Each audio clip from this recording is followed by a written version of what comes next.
going on? It's the RapNerd, and I just got back from seeing Silent Night, Deadly Night. This is a remake of the 1984 slasher of the same name, and this story follows a guy named Billy who is called to action to punish those who are naughty in true slasher format while wearing a Santa suit during the Christmas holiday.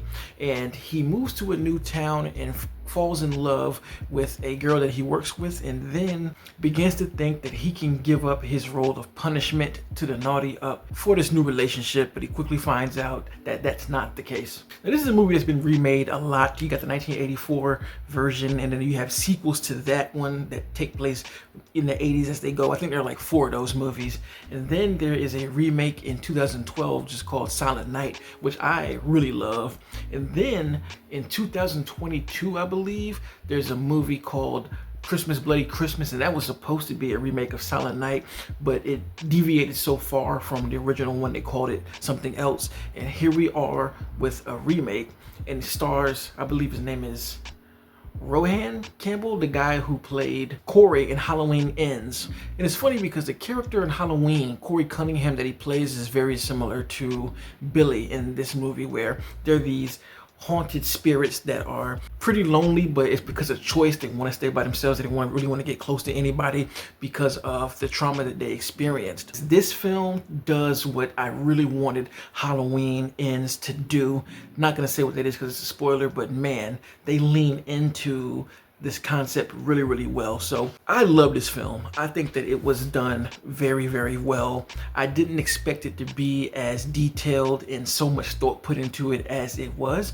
I thought it was going to be a standard campy slasher, and I would have loved that, and there is some of that in here, but man, it has built a mythology surrounding this franchise, and now if they wanted to, they can make even more movies. They not only grasp from what the first movie did, but they take it steps further and build something really interesting that has to play in with your moral code and what you believe and what you don't believe. Billy is killing people who are naughty, doing bad things, and that's always been something even from the 84 version, but it's never been fleshed out in such detail like this, because there's a reason why he does this. There's a reason how he knows who's naughty, and it plays with that duality of like, yeah, I'm doing these horrible things to people, but the people who I'm doing them to kind of deserve it. So in the film, you kind of like low-key root for him, because he's killing people who are sick fucks and deserve everything that they get, and they make sure to double down on what the person or people that he's killing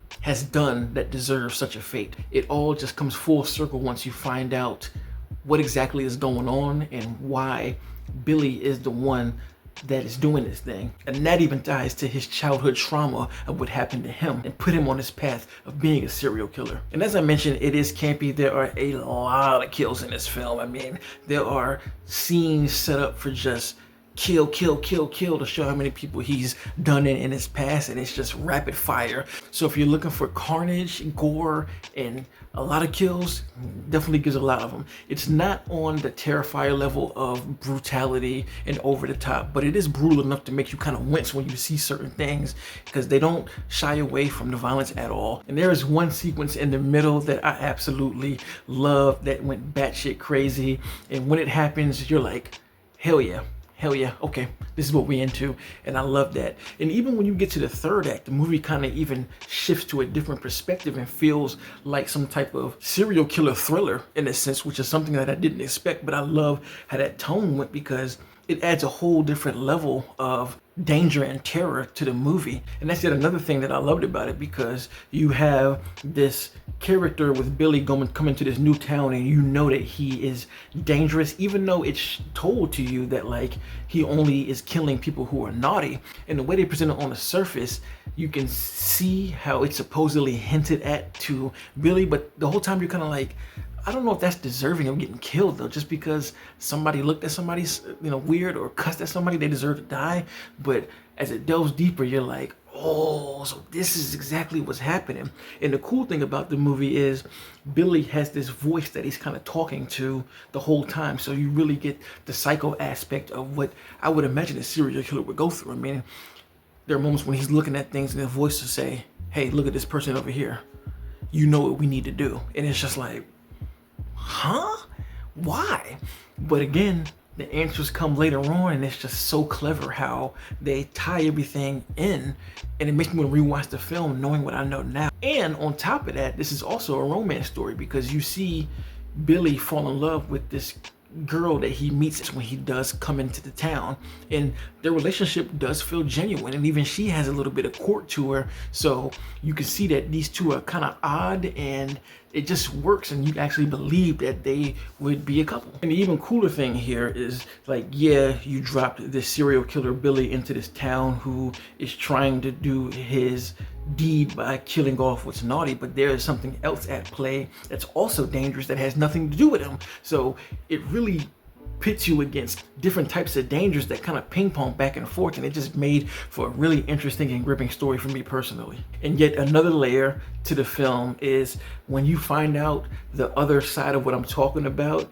It's this thing of like Santa versus Krampus, which is super duper dope. And I also like the cinematography as well because they really nail the visual to make it seem like it's from the 80s. There's a lot of grain in here. The saturation is ramped up pretty high. It is reminiscent of the original '84 film. If you've seen how that movie looks, the color grading is very similar to kind of take you back to that time period. And they even do these really cool things when Billy gets the itch to kill, and he puts like the mask on and the beard, and they have this bright light shined on his body, and the background is blacked out to really show how much he's getting into character to go on his missions of kills. And the last thing that I will mention as well is the tone is quite different than what I expected. As I mentioned, I was thinking it was going to be a slapstick, campy type movie that leans on a comedy, but it really doesn't. It takes itself serious. There's humor here and there, but it's all situational. But I'm telling you, it takes itself pretty seriously, even in the campy moments that happen. Because I mean,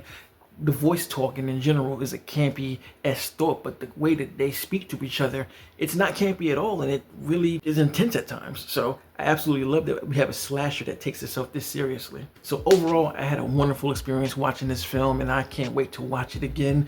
I'm going to see it another time before the Christmas season is up because this film is drenched in that holiday and Christmas atmosphere. So I strongly suggest to go watch this if you are into Christmas horror and want to get into the spirit, or just like Christmas slashers. It is one that'll keep you thoroughly entertained, in my opinion. And I'm praying to the physical media guys that we can get a steelbook because this is easily my favorite of the series. So let me know in the comments if you've seen Silent Night, Deadly Night. What was your favorite scene? Again, mine was the slaughter that happens dead smack in the middle of the movie. It's so damn good.